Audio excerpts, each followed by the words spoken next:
Welcome to Northern Ireland. Our beloved country at times has been overlooked by tourists, but just one look, just one visit, and you realise it was never overlooked by God. Now in Downpatrick, County Down, in the heart of this stunning and spectacular scenery, in a part of Ireland known as St. Patrick's Country, comes something just as breathtaking, a mission and a message to bring people together. It is the mission of St. Patrick himself. Within a mile of the St. Patrick Centre is the first church in Ireland at Saul, the first healing wells at Struel, and Inch Abbey, where the legend of the snakes was written. Patrick started his mission to Ireland here. He preached here, he lived here, and today he rests here. His grave overlooks the St. Patrick Centre, the world's only museum dedicated to the man and his message. The mission of the St. Patrick Centre is to bring people from all faiths and traditions in this part of the island together to celebrate their common Christian heritage. That is to celebrate Patrick. What better role model for Northern Ireland than someone from Britain who became the patron saint of Ireland. St. Patrick is celebrated by over 6 million people around the world every year, but what people are actually celebrating is the history and the heritage of County Down particularly, and that part of Ireland that we call St. Patrick's Country. The Centre is a non-profit organisation located in the medieval town of Downpatrick, beside Patrick's grave, in the shadow of the Mourne Mountains, some 2 hours north of Dublin and 40 minutes south of Belfast. We accomplish our mission through a variety of programmes, including Friends of St. Patrick chapters across the United States, a Young Ambassador programme which brings America's best and brightest to Northern Ireland, and an education programme at the centre itself, providing opportunities for children and young adults from many countries and many religions to learn about St. Patrick. Well, the goal of the education work that we do here at the Centre would be to explain the story and legacy and history of St. Patrick to a diverse range of school and youth groups.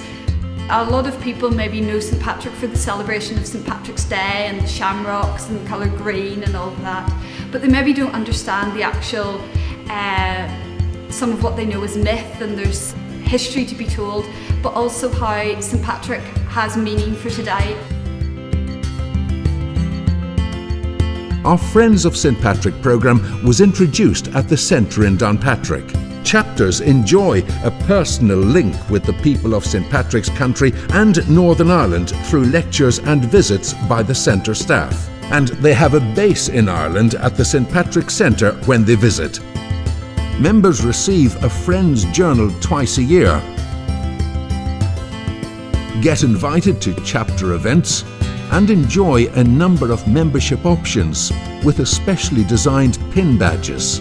Friends aspire to continue the legacy and dignity of St. Patrick and his voice of reconciliation and charity within their own communities. Chapters are now spreading across the United States, including Milwaukee, Wisconsin, one of the first Friends chapters in America. I think as an Irishman, whether you're Protestant or Catholic, you really have an interest in St. Patrick. He kind of transcends across both communities. Northern Ireland has always participated in the festival, but we've kind of done so at a distance in terms of all the troubles and things that have gone on in Northern Ireland. It's not been an opportunity for us to really reach out. I think the time has come. It's the next step that we take after promoting the culture and the heritage, enjoying the music, the arts, the theater, I think, is to go back and focus on what can we do to help promote the real mission of St. Patrick. The St. Patrick Centre's Young Ambassador programme is designed to promote a greater understanding of the shared cultural heritage of Northern Ireland. These ambassadors live and study here for several weeks as they explore various aspects of the Northern Ireland culture. These young men and women are young ambassadors for life, They return home to share their experience and St. Patrick's message with their community. People forget about Northern Ireland. It's not even that it's dangerous anymore. A lot of people I know didn't really think of it as a dangerous place, but they just forget that it's even here. It's not something people think of when they're going to go plan their holiday. It's fantastic. It's been almost shocking to see how friendly everyone was and how welcoming they all were and how beautiful this land is. So it was amazing. I worked with professors at Queen's University. I'm interested in urban studies and urban development, and I've been reading about Belfast, that there's sort of a creation of two different cities in economic classes, not necessarily in a sectarian divide. I am looking at arts and cultural policy in Northern Ireland, particularly through the Irish language, mostly in theatre and film. The BBC actually is really involved in new Irish language programming on the radio as well as on TV. So I've been working with them and learning more about the kinds of programs that they put together. Meeting the president was absolutely amazing. She was so real and personable. Oh, that was absolutely wonderful. I was kind of a little nervous going in, like, oh my gosh, we're meeting the president of Ireland, but she was welcoming. That was so exciting. I've never met such a charismatic person. She seemed just very sincere, and it's really neat to have that opportunity. The day we went to Stormont was absolutely amazing. We got to meet Peter Robinson and Martin McGuinness. It was very interesting to meet them together. We got to tour Stormont and sit, and they chatted with us for a little while, and we got to take some pictures with them. And it was amazing to see what Parliament is like here. When I go home and tell people about Northern Ireland, I'm going to really have a difficult time finding words to describe everything we've done.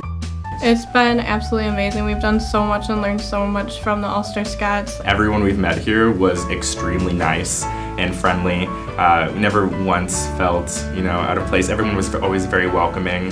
They talk about how St. Patrick was from England and became the patron saint of Ireland, and I think that's really kind of mirrored in what we were doing this whole time. We're out in the two different communities, but we'd come back and talk about what we were doing, and it was almost like we were the bridge between those two for the time that we were here. On the 17th of March of every year, good and fun-loving people from many parts of the world celebrate St. Patrick's Day with pints and parades, music and mischief, and we celebrate with them. However, all of us at the St. Patrick's Centre, our staff, our friends, and our young ambassadors believe it is time for the people of the world to not only celebrate the day, but the man. And not just one day of the year, but every day of the year. We celebrate St. Patrick. We believe it is time to take his mercy and his mission and make them our own. Come, visit the St. Patrick Centre. Come, join our mission.